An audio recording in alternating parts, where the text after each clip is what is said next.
Okay, now we're going to start with what we were supposed to do today.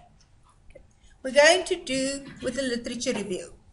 Now the reality is your literature review, your detailed literature review is your chapter 2. Okay? And we want you to be able to do that completely in your chapter 2. But in your proposal, you have to give a very, very good understanding that you know what the current body of knowledge is in this field. And also that you know where you're going to do your empirical research. So when we go through this, we're going to talk about how to do your literature review. Now, if you end up and the assignment says 25 pages or something like that, there might be an option to do a shorter review and you will get through your proposal. But the idea is for you to do as much. For the doctoral candidates, there's no opportunity for a shorter version. But some of the guys might be trying to do less. But you may only do that with the permission of your supervisor. Okay. We've talked about those things. Let's start. Do you remember this horrible slide? Remember the whole thing about a bird and what a bird's on, things like that. Typically, when you start looking at the literature, it's very important to keep these things in your mind. Fundamentally, the first question that exists in any book, in any article I take out of your hands, whatever, there is something in there that tells you what the author sees as the truth. How do they see the truth? What is the truth for them? We don't really deal with the variations in there, but that is a certain perspective of the truth. What is really important is around epistemology. Now the terms ontology and epistemology in some textbooks are just referred to as philosophies at a high level. But what epistemology is how do you know? Not what is the truth, but how do you know? From that, you make lower choices on what methodology you use, what methods you use, etc. And as we've gone through the initial, I think it was in the first presentation, there are certain types of methodologies that are closer associated with certain epistemologies. So if you see a person doing a qualitative research form, it is likely that they're not fully positivist. They're probably a little bit more towards the other side of the spectrum. Or if they're doing detailed questionnaires and they're doing statistics left, right, and center, then they are probably positivist. Okay, so you're really sitting from a fully objective positivist view to a subjective or interpretivist view. We spoke about that. So in the first one, there's a truth. It's absolutely a truth, and if you ignore it, it's going to jump on you. So if I sit there, I have the wonderful time, I've had way too much to drink, and I'm sitting on the edge of the building, and I believe I'm a bird, gravity's going to catch me. It's pretty real. So no matter what I do, what I believe, gravity is there. And a lot of your science and in management science, there are people that absolutely do positivists. They're trying to take all of the value type judgments out. It is the truth, and according to them, this is the real truth. But unfortunately, it's not the only truth. Because on the other side of the whole thing, you're sitting with a subjective view, really stating the interpretivist view that says that things are only true because I experience them. They're only real because I experience them. I can only know about them because this is the way I experience them. And that's a totally different view. Probably most of the work that you're going to do is going to be somewhere in the middle, saying there's both the absolute and this interpretivist perspective in what you can know. Now, why is this important? Who has an idea? Why is this important aspect when we talk about literature? Somebody? Or am I going to, yeah? I think it depends, or the dit gaan maak of jy quantitative research Okay. really quantitative. Okay, so what she's saying is that when you're actually executing the research, your view is going to determine what methodology you're going to follow. I don't understand everything you just said. I don't even know. Okay, let's look at research that is totally positivist. I'm saying here that I am measuring intelligence. I am using the Bechdel scale, I am measuring intelligence, and I'm doing certain tests with this absolute value that should be absolutely perfect. And if I test the person and this is what's come out, that's the intelligence. So I do research and I try and correlate the difference between young girls and young boys' intelligence and the varieties thereof. This is the answer. Okay, I'm positivist. I believe this is the absolute truth. On the other side of the scale, I believe that, this kind of measurement of intelligence is a bit of a waste, isn't it? It's the way a person can deal with reality. It's a meaning they make. Intelligence is always within a certain context. It's always on the way that somebody experiences intelligence. And then in the middle you have emotional intelligence. It's a little bit of that, and it's a little bit of that. So it's in the middle. It says there's some of this in there, but it's not the whole truth. There's some of that in there, but it's not the whole truth either. Does it make more sense? Yes, because it's linking up with your hypothesis. A hypothesis fundamentally is a positivist statement, because a hypothesis you want to test to say it's true or it's not true. What about other studies where there are maybe 2 or 3 hypotheses presented? If you have 2 or 3 hypotheses, it means you've got 2 or 3 positivists, probably positivist, it's most likely positivist, kind of sub-questions. So it has different implications. So the way you want to do knowing. If you look at a lot of people that want to do studies about the way students experience their choice of a tertiary institute, education. You're going to talk to them, you're maybe even going to talk to 1 or 2 people and really go into depth on the kind of things they experience. On the other side, you might say, okay, I want to know absolutely what makes people choose between different higher education institutes. Okay, and I do a questionnaire and they answer, and then I believe this is absolutely the truth.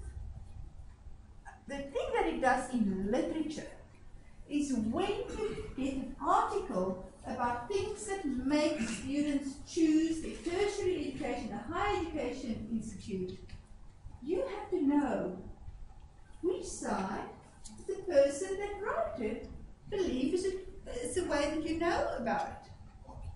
Did that person really go into deep talking about people and how they feel about it? Or did that person do an incredible amount of empirical stuff and proved and said this is the truth? Because that determines how you can use that information. If it's totally positivist, it's probably going to be difficult to use that to make constructive a real experience. But when you read something, you have to be able to have a solid knowledge on what side of the spectrum it is. Now, if you want to do mixed method, you're definitely in the middle. It's not absolutely true and 100% that you're going large scale surveys that side and in-depth interviews that side. But there's a bit of truth in that. It's more likely to be. But in the middle you say, that's part of the truth, that's part of the truth. Let me construct some knowledge that has bits of everything in it. So what is the truth? That depends on your viewpoint. We researchers, we don't make judgment calls. although people seek research very often with the same kind of depth that they teach religion, and certainly if you go and sit in some departments or some faculties' review committees, there are some, especially the positivist guys, they believe that anything that side is unscientific. Can't prove it with statistics. There's emotion in it. We can't do emotion. We academics. Okay. So there are people that take it very, very seriously. But in reality, you have to know that there is a variety of perspectives about knowledge. And I am very firmly in the model. But I'm not going to have a disagreement with gravity just because I believe I'm a bird. I have solid understanding of gravity. I know that I might believe I'm a bird as much as I want to. I'm still going to land up flat on the floor. I've got to deal with this one.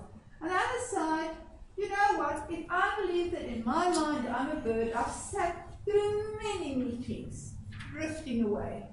Just as long as some of you are drifting away, but your screensaver's on at this point. So I've sat through many meetings and many classes, floating away merrily on my little aerial escapade. It's got nothing to do. But these are both good to some level, isn't it? There's no absolute about it. If you feel uncomfortable about it, and some of you do, and I can see who it is because they've already crossed their arms, it tells me that you're highly likely a positive person. So when you look at literature, and you see literature that doesn't come from a positivist viewpoint, it's going to be difficult for you to integrate it in your argument. It's going to be very difficult for you and foreign for you to do research in the other areas. And there's absolutely nothing wrong with it. There's a lot of areas where people believe that dealing with this nasty thing is totally inappropriate. There are many people that only do this kind of in-depth, small, value-laden kind of research. And there's nothing wrong with it either. From my perspective, the whole exercise is to move the knowledge out. But you will know from where you feel instinctively comfortable about where your views sit. And you have to know from where people write from, where their view is. Because there's a trick to mixing knowledge from that end and mixing knowledge from this end. So when you're going through your literature, you have to be a little bit aware of what they believe knowledge is. Because you can't put apples and little bricks together.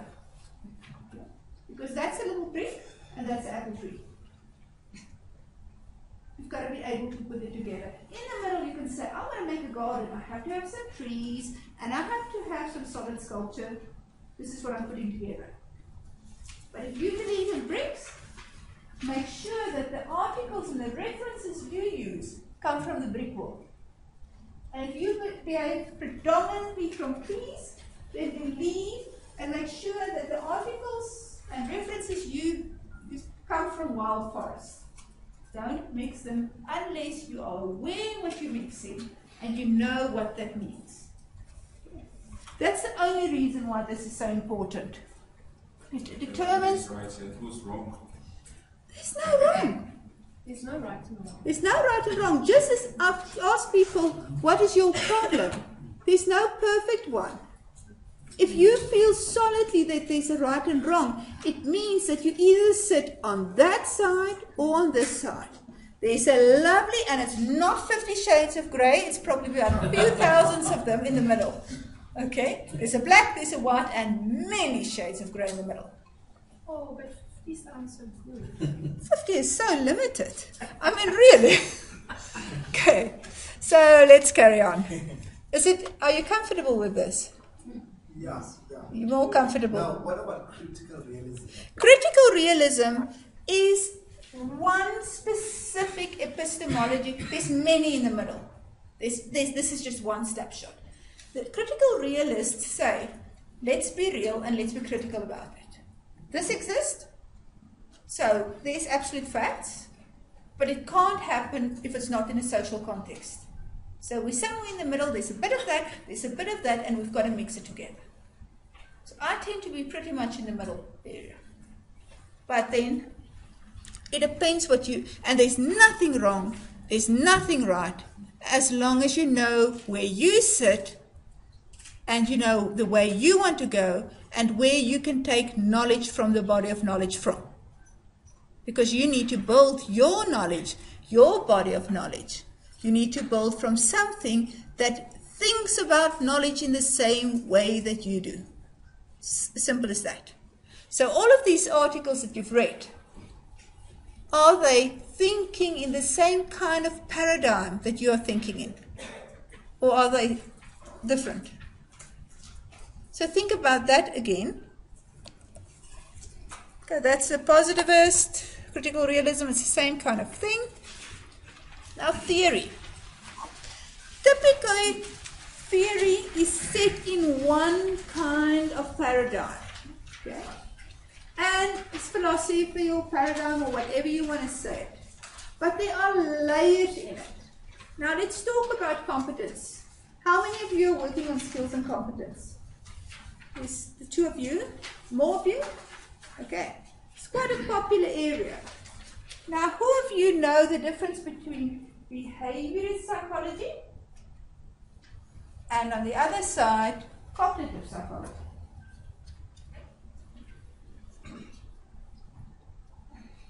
It's fundamental. If you look at definitions that come from the UK and Europe that are strongly cognitive, they will talk about things that you can measure. They will look at things that you can actually test.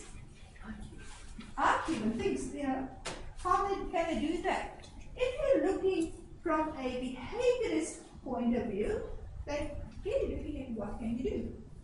Help me behave. So if you look at articles that deals with competence and skills, what is the fundamental underlying belief that they have about what is competence? That's why it's such a messy area. The moment you start dealing with the definitions, you have to understand from which angle you're coming from. Now you might be thinking that it's competence. Competence is competence is competence. It's not. So in many areas, there's a set of knowledge here. And there's underlying a lot of theoretical issues that you may not be aware of. If you're at your doctoral level, you may need to interrogate those underlying beliefs. Those are the assumptions that's underlying the literature that you've read. What do they believe is true? They might have believed that behaviorist psychology is true and that's it. Or they might believe something else. That's not very easy to scratch apart this kind of field. If you start reading in the field, you start picking up the nuances. It took me quite a while of reading into competencies to start picking up, oops, there's something different. Ran down the corridor to the industrial psychologist and asked them, how are you going to find out? You're only going to find out by reading. So a lot of the theories, a lot of the things about theories is that there's layers of theory. Who's looking at motivation? Motivation, anybody else? What theoretical models are there about motivation? How many are there? Can you give them? No, not on top of my head, but there's quite a number. There's quite a number. There's Maslow, XY. There's a lot of them. There's people that believe that you motivate by a carrot. There's people that believe that you motivate with a stick. It's really, really important. Underlines the way they believe that human beings work. And there's people in the middle that think a carrot and a stick. And these companies like XA breweries that believe a sharpened carrot and a stick. So, what is motivation? Isn't that where you should actually argue, debate, and analyze the various perspectives on that? And then part of your literature is to conclude, say, in my research, I'm going to use this as my departing. That is your theoretical framework. That exactly is what you've got to do with the theoretical framework. So it's very difficult to debate all these issues. You can understand at least that they exist. Yeah. And you have to mention it is that they exist, because if the external examiner looks at it and there's like a very prevalent theory that you haven't addressed, Especially one that he likes. yeah, especially one that he likes, then you stop. He's going to make you rewrite your whole thesis. Please include the work by this and this and his own references. Yes. to make this a more holistic view. Those words you see very often in your field. But that's exactly what you need to do. So you may look at the obvious sources, but you really have to go deeper, underline what is it about this theory. So theory is many, many layers. There's grand theory. Now if I talk about systems, anyone of you working on systems theory? You're working on systems theory. Okay. The systems theory, there's very mechanistic systems theory, there's a very organic systems theory, there's complex adaptive systems, of which if you talk about systems, you don't refer to that. I'm certainly going to tell you. It's just what I feel about it. So there's very many views. And when you start working on your theory, on your literature, you have to be certain that you have started scratching around that. Now, if you look at it, this is one of the points that you use in textbook. You need to have a textbook, and you need to scratch in that textbook. They will probably talk about the multiple theories, so that you have a sort of positioning of where you're reading the literature, the articles.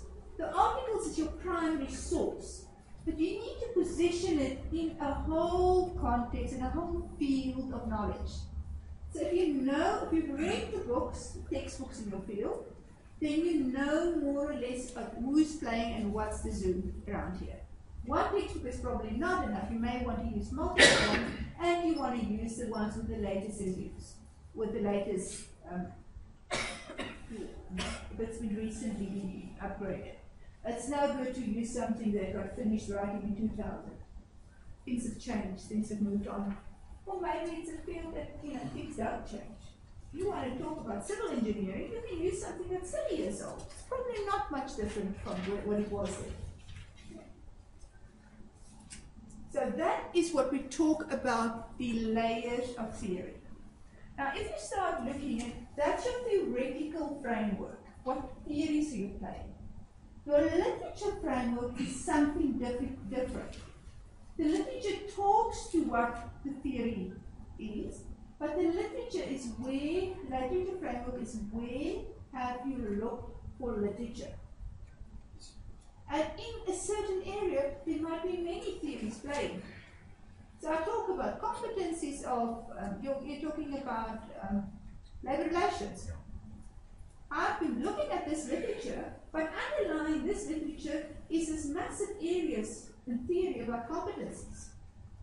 So the theoretical framework and the literature framework is not the same. At a master's level, don't lose too much sleep about this.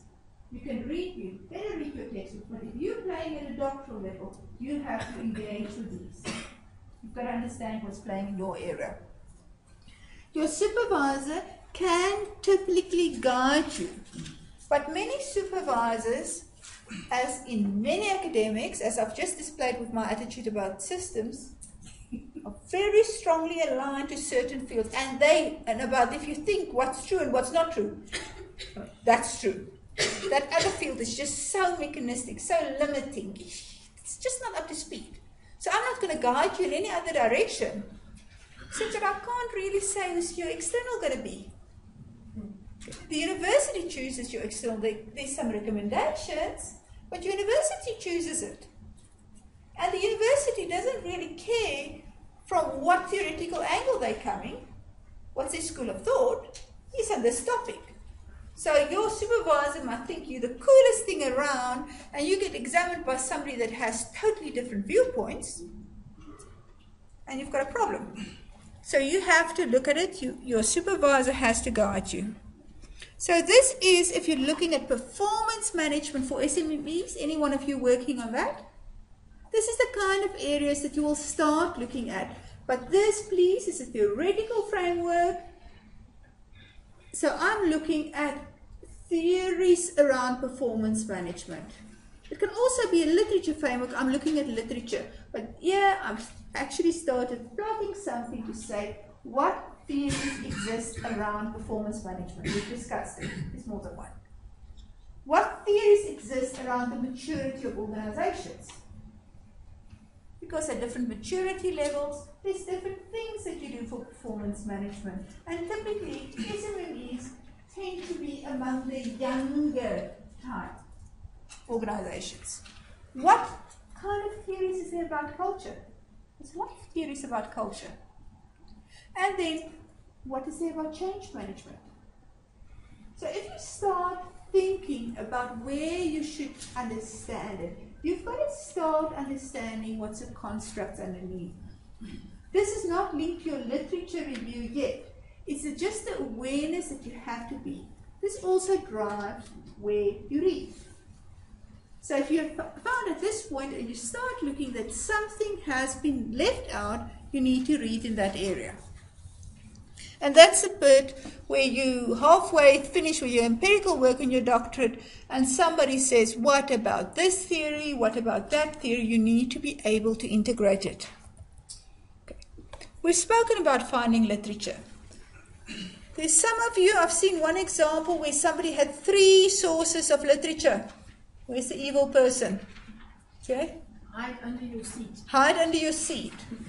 Who of you have not been able to find at least 10 sources at this point? 10 meaningful, deep, analyzed sources. Less than 20? It's a bit of an issue. But you have to continue. You have just started to scratch the surface. As you go on with your proposal, as you go on with your work, you are going to get more and more.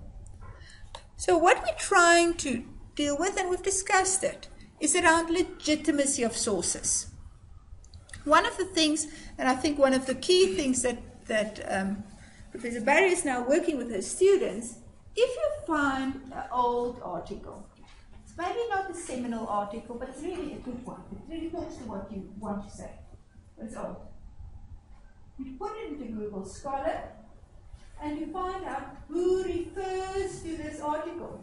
It says 20 citations, 30 citations. You click on that, and it opens those citations for you. It tells you who has cited or referred to this work. So you can carry on and you can get the latest thing. But you want to be able to say anything. Who developed it? So is this something that I developed while I sat on my chair, drifted around, decided to have 2 cigars and a bit of whiskey afterwards, and I had this wonderful theory? Or did I develop it in a focused, scientific, logical, systematic way that research should be happening? We've spoken about the fact that at the end, research may appear logical, there might be some variation in the middle. But did it happen that way or did it not happen that way? Who reviewed it? So after I wrote down what I thought, who all had a chance to look at it and agree with it or challenge it? And then where was it published? So one of the things that you look at when you look at journals, especially if you're at a doctoral level, you want to know how solid is that specific article if you're using single pivotal articles. In what journal was it published? What's the impact factor of that journal? How often do people review it or refer to it? How important or how respected and authoritative is that specific source? Because you do not want to hang your whole doctoral argument or even your master's argument around a reference from the Wikipedia. I've seen that. A reference from Wikipedia is way down there.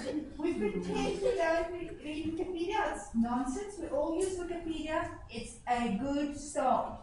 But you don't ever refer to it. It's a dirty secret. We all do it, but we just don't talk about it in polite conversation. Dr. Yes? It also helps to check that particular author, the person who wrote that article. For example, if it's a professor at REALISM and there is with this, Can I go and look at his profile to find out? And look at it, I know of many wonderful professors that have, after the point that they did their doctorate, those of them that did, because there are some that are associate professors without a doctorate, didn't really bother to do any further research. That is sort of after 1960 or 1970 when they got their degrees. You know, that's, and in fact haven't done anything to say after that. So you want to see what that person published, in what area they published, although some really, really stunning work may be published by somebody with no reputation. But then, biggest thing that we look for is you look for that person, and you look where that person is published. The impact factor of the journal, I think, is the impact factor of the journal, but you also can look at that person and you look in what journals are they publishing. I want to give you an example of Professor Mazu, the one from Boston. Yeah. Yeah, he's a He did a very nice article. Yeah. But when you go back, he's not into education, that was the only article, you know. So but he's done a lot of empirical research on that specific topic of figures. Yeah. If you talk about figures and you don't talk about Eric Mazur, then you can stop talking. Yeah. Although he didn't publish, and peer Lambert. No. I'm talking about peer education. Peer education. That's also Eric Mazur. So you look at something, you can look at things that are not fully published, the person that hasn't published extensively, but are seen as a credible authoritative figure. And you look when they publish, where do they publish? Even if they've only published about 5 articles in the last 10, 15 years, have they published everyone in the Harvard Review? Now then, you know, it says something about a person to get it in there. Looks like a very lightweight article, but it doesn't start that way. Yeah. Okay. So there's a lot of things that help you to test the credibility. So it doesn't matter whether the person is an expert in that particular area. Preferably you want it, but it doesn't say if that person doesn't publish in that area, they're not a recognized authority. Okay. So you want somebody that's authority, but that doesn't mean that they publish only in that area. Well, they publish in that area even. So there's a number of things, but you want to make sure that the articles that you hang it from are from really, really highly accredited journals, because ultimately the guy can publish in wonderful journals, and then sometimes he pops something up to the local road and just gets it in there just to get, shucks, I haven't published this year, my performance review is due, let me publish something in academic life. So just because a person is credible does not necessarily mean that every piece that they write happens to be credible. So it's a very painful thing. But you've got to understand the legitimacy and the authority of those. You don't have to be that nitpicking about every single one, but you certainly have to be very, very careful about the ones that you're building your pivotal argument around. So anybody that you refer to in the first bits, got to be. Okay. Now, I know that a lot of you are still struggling with this. Remember what you had to do in assignment 3, we assumed that you had your research question, and from your research question, you asked all the questions that could potentially be part of this research question. So if you're looking at something about the sustainability of biogas generators in rural Africa, rural sub-Saharan Africa, looking at something, the first thing is you want to ask, what's a biogas generator? Okay. The second one, there's different interpretation, but what is it? What exactly do you mean with it? What exactly do you mean with sustainability? Sustainability is such an emotionally laden word. It has so many definitions. It has so many interpretations. You either, and if you look at sustainability, if it's important enough and you're at your doctoral level, you're certainly going to see and argue from what happens in the literature until you come up with, from all of this literature, I conclude that this is the right definition. Or you can just say, I'm I'm using this definition. Full stop. Not offending anything, I'm making this basic assumption. So there's a lot of questions that you ask in there. And in each of you. So what you've done in assignment 3, hopefully, although many of you might not have yet gotten there, is you have looked at all the possible questions in my research question, and I've decided, okay, these are the things that those nasty people in my Viva, in my oral examination, or when they examine my document, may ask. So this is anything that there might be a weakness in my argument. And I've sorted them out. These ones I am not going to answer, so that when I write my scope statement, I clearly stated that they are delineated. Then I said, these are the ones that I know there's answers for in the literature. Okay? Those are the little ones in pink, of the little ones that look like documentation, the pink ones about literature questions. Those are the things I answer from the literature. Then you've also found ones that you said, these ones I'm going to have to make an assumption about. There's a bit of literature. You found ones that said, these ones I'll have to do empirical work on.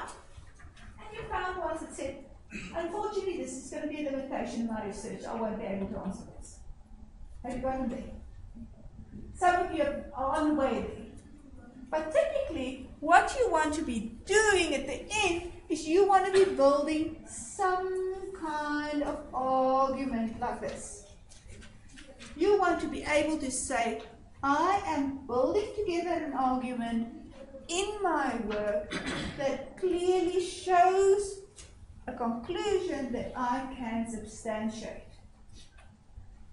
And ideally, this is what you want to do. But where do you need literature? You need literature, those two top red buttons, you need literature about the context of the problem. Okay? Then you need literature about supporting that this is a research problem and a research question. Then you need literature about the assumptions that you're going to make. Because remember, you can't just make an assumption because you feel that suddenly today the earth is flat. But have something that guides you towards saying the earth is flat. You can say, there's many definitions of sustainability, but I'm going to use this reference. I'm making an assumption that this is the correct reference. There's got to be something behind it. There's got to be some literature around the methodology that you're going to follow. We have not even touched that, okay? And a lot of people, when you look at the M work, at the end, at least a quarter, if not more, of their references are about literature, research methodology. You need literature around that. You do need it. But it's not yet part of this whole thing. And probably that you don't refer to in the literature, maybe, but you will definitely refer to it in your research methodology. You need literature to answer your literature questions, and you need literature to underpin the empirical work. Doesn't mean that it should be able to answer it quite clearly, but it should underpin it. Okay, you've been busy with a very, very intense qualitative research project. Getting your literature is a research project on its own. You are structuring it, you're researching, you're finding, and in that case, unfortunately, you cannot take a solidly positivist view because you haven't read everything absolutely that has been written in that area. You're probably looking something in the middle saying, I've got some, but there's some places that I've got to make interpretations around here. Okay. So, now, if I ask you, how have you found your literature? Very carefully. Very carefully. But, where did you look for your literature? Where's the questions? What was the underpinning theories? Where did you start looking for it? What was the population of literature that you look for? For example, I looked at literature in the field of management under these topics. Then we know that you didn't look in those areas. There's maybe some areas that you still need to do. But so this is also your keywords that you use. That is, among other things, your keywords you put in there. You basically tell people that I have looked, and you can put it in a Venn diagram, I've looked at literature in this field, and in fact what you're doing is you're doing snowball sampling. Snowball sampling say you take something that's convenient that you can grab, and then from that one you get references. So you have several snowballs that you're working from, typically. You're not sampling randomly. You press that button, 60,000 articles, how are you going to know that you've looked at all of them? So you're probably doing snowball or you're doing convenient sampling, but you're going until you get theoretical saturation. What does that mean? You learn nothing new from reading a new article. So the moment you start reading a new article, a new one that's interesting, and you read the same things over, you can't say that you've read got to theoretical saturation. It is very, very, very unlikely that any one of you will reach it, and extremely unlikely that you will reach it at this point. So, probably at the doctoral level, by the time you've handed in, you have to have reached theoretical saturation so that you know there's nothing, no literature around here that can add any meaning. But you have to understand how we've done it. So, what we tried, and at this point, yeah? Sorry, Doctor. I was just wondering, with the whole thing around determining what literature to use, it's a very, very practical question. I don't know if I'm the only one that are struggling with it.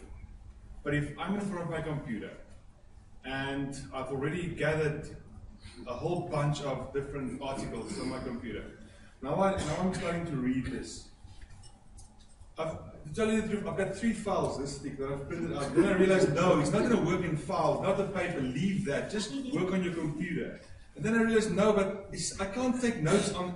So I'm struggling so much just to get myself in a process of gathering this information. And where should I highlight and where should I, is there a way?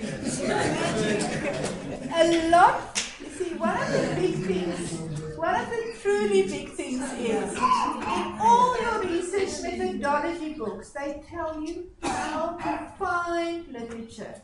That is utterly wrong. In the current environment, it's how to filter for the correct literature. So what is happening, and that is the first thing, if you look for something and your net is wide enough, you can drown yourself in paper very, very quickly. So, remember that session about how do you scan through the papers.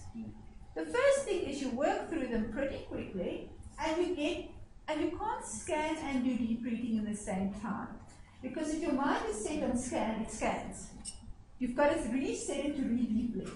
So when you scan, you go through those papers, you see if it's important, you make a little note on it, scratch on it, and then this is worth reading, this is not. You sort them. And then you kick that lot out. Then you do deep reading, and then you analyze it in that grid that we gave you. Remember that whole table. Those are the things that you should be able to know about. You should know what's the context. Did this person do a study in America? Or did they do a study in sub-Saharan Africa? Where did they look? Because that's important, because it tells you what then you do with whatever they found out. What are the fundamental theories this person believes? Is it aligned to what? Is it meaningful to you? And ultimately, is it linked to your research? If I could add about 10 more columns to that Excel that you gave me, just to because you at this stage you're thinking, wow, this is awesome. I don't need it now, but maybe later on this is going to become very interesting or it's going to be utilized. This is your tool. Those columns are the medium that you need. If you want to add more, add more. If you want to add extra columns into assignment 3, add extra columns. The only purpose for those things is to make it possible for you to understand what you should be looking for. There's no other reason. Those are scaffolding to make it possible for you to start engaging. As you get more and more experience, you'll do it in more structure. Some people do it in structure. I have a fairly good visual memory, so my things are on different heaps and layers. And when I'm actually writing, I'll go and find the right ones and I analyze them in respect of what work I'm doing at the moment. Yeah. So I mean, it depends on your style. Some people will use mind maps. Some people will use index cards. Some people will use a tool like Nitro PDF, where you can make notes on the PDF files. Some people will use what do you call it? This software that we use for Atlas TI. No. Yeah, you can use Atlas TI. That's another one. And what's the software you want me to install? EndNote. So EndNote will also. So I mean, there's Mendeley. There's various tools, and the point is, we can tell you that those things exist.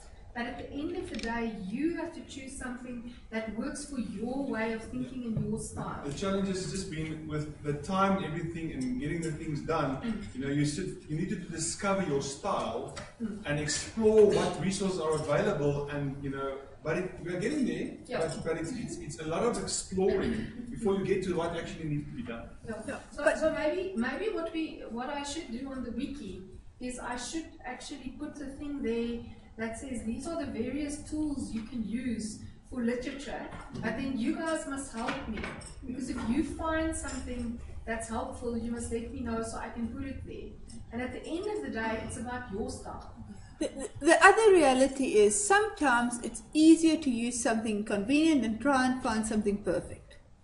Because you can spend a wonderful time looking at all the options. Yes. You can spend weeks looking at all the options. Ultimately, that table is the minimum kind of things that you should know. Whether you get to them by writing them in pink, purple, and other colors on the side of your document depends on how you read, how you process information. It's different. There's no either way. We're trying to equip you with the basic tools. If you're working on a doctoral, you will continue and you will expand on it.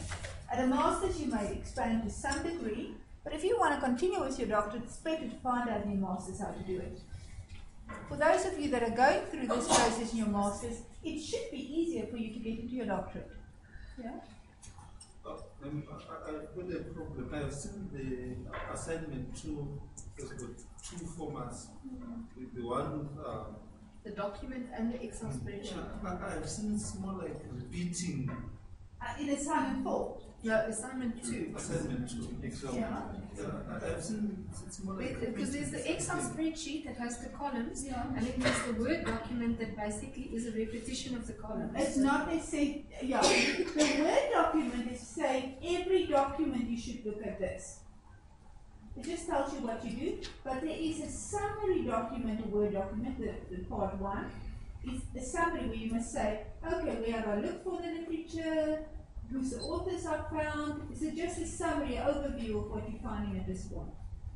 And assignment 4 is the same. Assignment 4 has blocks of headings that you have to build, and slowly you'll be building onto your literature review in that structure. But it also has the detail of this table. As we said, if you don't want to use that table, if you want to use it, somewhere keep record of what you've read, because there's nothing worse than about somewhere in the middle of the morning, about 3 o'clock, and you want to get this damn thing to your supervisor, you can't remember where you found it. It's And the that most, happens. and then you put it on here, you start screaming, you lose it. Yeah. No, I think that I understood this question because it was really kind of a duplication. Because you had the Excel sheet with those columns, Yeah. and the Word document is exactly the same Yeah, but question. that Word document, was meant for you to keep that with you when you read. Some people like to keep their data on each document. But the question was like I should list the authors that I found while I've been, reading my literature. No. It tells you to show the major authors. Yes. Who's the key authors? It's not all the authors you found. Yes. Who's the guys with the big, having the big conversations here? No, I'm with you there. But then if you list, Dr. Reed, then the next question was like, where have you found it, whatever, the same questions as on the Excel sheet. Yeah, but I don't have them now open, but one of those what is exactly the same, is meant to be stapled to each document. You make your handwritten notes in there. And then you staple it to each article. You staple it to each article so that you can put it in the table. So that's for your own use. So at the end of the day, the main requirement is that you must fill in the spreadsheet. You must fill in the spreadsheet. We just need to clarify that because my supervisor highlights the fact that I do not submit the Word document. So which means that we What if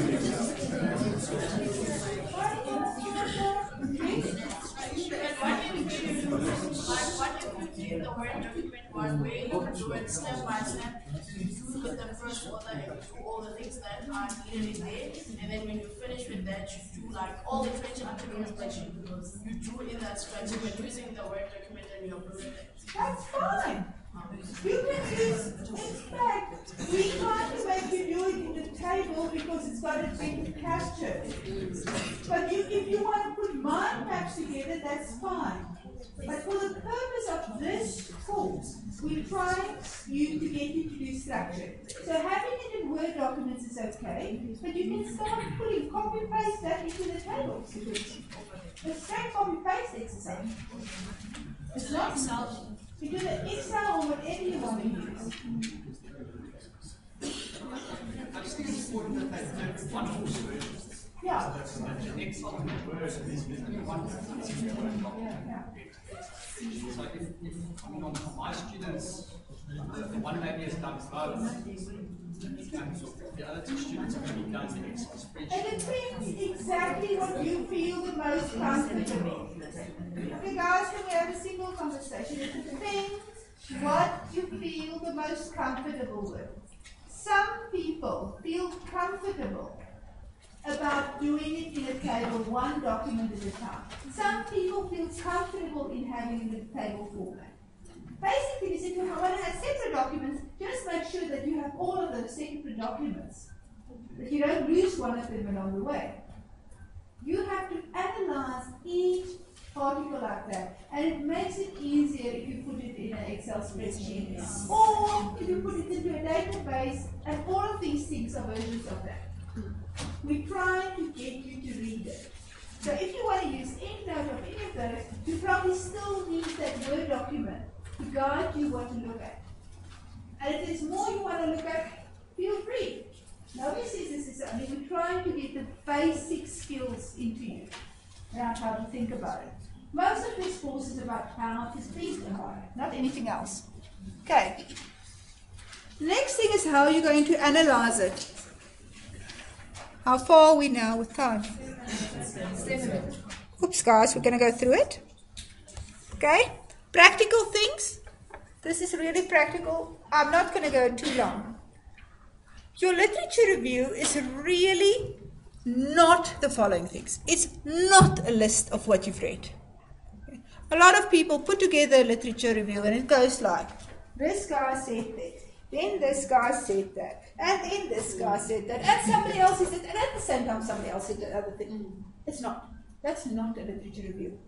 That's just a record. Basically the same thing as putting together the table.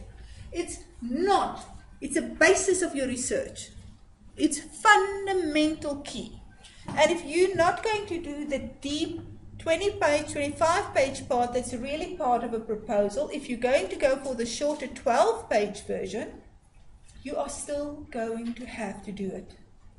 And I cannot for the life of me see how any doctoral proposal can have less than 25 pages of literature review.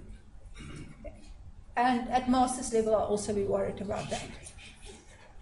I'm talking about the start, not at the end of your master's. Okay, then we are talking about a substantial part. How many pages is it, total master's? 50 pages. No, maybe 25 would be okay. Maybe. I'd be worried about that though. Then I'm in a bitch. So, okay. You cannot take everything at face value. Guys, I hope that you've now already learned that when you read something, you read it with your specific questions and frame of mind. You don't believe everything they say, because they could be looking at a different problem. They could be looking at a different context. They could just be damn wrong. Because that's part of what we do in research. We're trying to prove the previous person wrong. It's one of the funs. Okay. You're not at the undergraduate level, so you must be able to argue to provide a well-substantiated finding. So what you're doing in a literature, you are trying to provide findings. You must argue them. Your voice counts. So you can't just say, this guy said, this guy said. You must be putting this together and say, what can you determine from what these guys said? If you're doing grounded theory, as I said, it goes the other way. This is the content of assignment 4. Now, assignment 4 has a Word document. If you do it properly, you are probably going to end up with 10 to 15 pages in this format. Okay. First thing is your introduction to your literature review. What is this about? When it becomes chapter 2, it links into chapter 1. So, the introduction is, in this problem, why are you doing the literature review? What you're trying to do with the literature review. The next thing is, what's your objectives? Your objectives should be very simple. You want to answer literature question 1, answer literature question 2, as many as you have.